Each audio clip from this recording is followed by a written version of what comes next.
Hello and welcome on GI TV. We're going to discuss aviation and hydrogen with our guest today, Pierre Farjounel from Universal Hydrogen. Hello, Pierre. Good morning.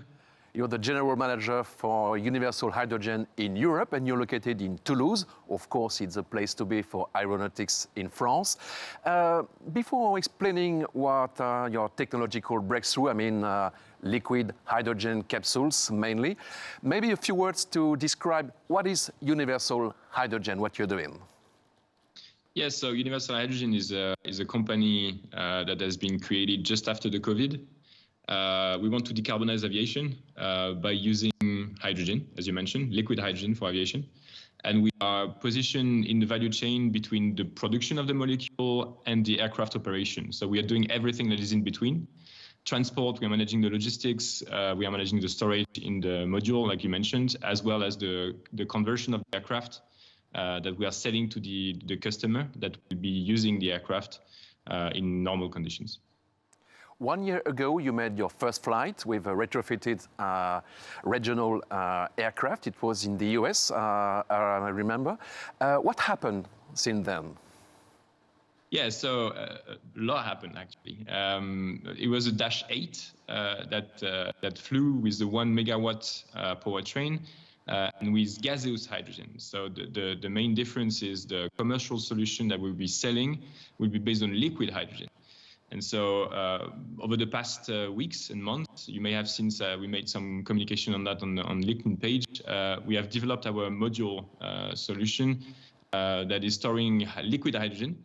And we tested on the ground the liquid hydrogen module connection up to the 1 megawatt powertrain. So this is a huge step. This is on the ground. So again, it has to be integrated into the aircraft. But this is a major breakthrough for the future commercialization of the solution. What is the size of those capsules? So the capsule is 200 kilograms of liquid hydrogen.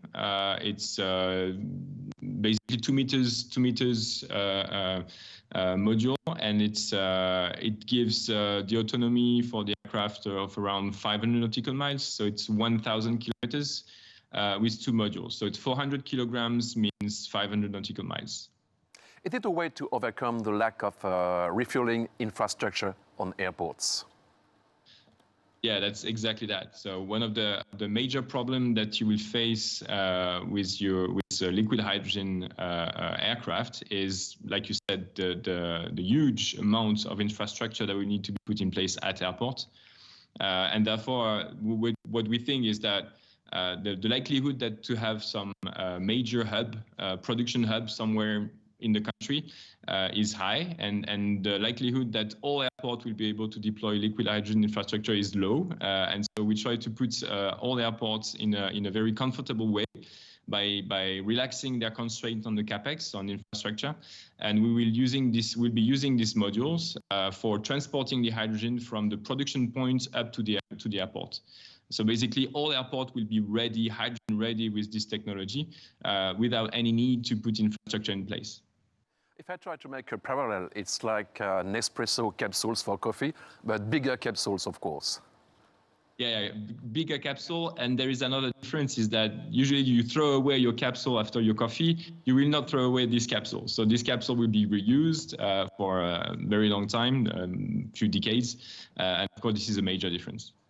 As you said, you made a successfully test on the ground. So what is the agenda to store on board and to fly with those capsules? Yeah, well, that's it. It's integrating the liquid module into the aircraft and flying this solution probably at the end of this year or beginning of next year. It depends of the funding we will get. There is a huge effort that is now done on the certification of our solutions. Because it's all demanding, of course, certification, and this is planned for the next 15, 18 months, up to the commercialization of the solution by the end of 2026. There is another innovation at Universal Hydrogen. It's a charger on the ground, powered by a fuel cell, and to recharge electric vehicles on the airport. This is correct. You know very well our situation.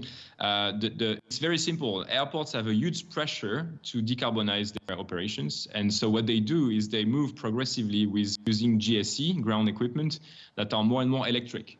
But to get this electricity, or to get the electricity for charging this GSE, they are struggling because there's not enough electricity. And so what they do is using diesel charger, which is a bit stupid, right? Because at the end, you are just using diesel for producing electricity for an electric GSE. And so what we try to solve is this problem. We come on the market with a solution that is replacing the diesel charger with a hydrogen charger. And therefore, you have green electricity wherever you want at the airport. To conclude, Pierre Farjounel, what are the next milestones and what's in the pipe in terms of orders for your company? Yeah, so it's selling the AMP cards, so the ground solution that you mentioned. We have a few customers. We're targeting an entry into service in early next year in the US. Next step for the aircraft is the certification. This is a major step, and flying the liquid module. And on top of that, we want to develop our commercial footprint outside of Europe and US. So it's a focus on Asia.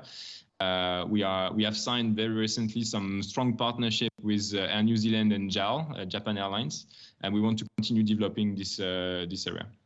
We were delighted to receive you, Pierre Farjounel, head of Universal Hydrogen in Europe. You're based in Toulouse, and it's a very promising startup for aviation and hydrogen. Thank you again, and see you soon on GI TV. Thank you very much.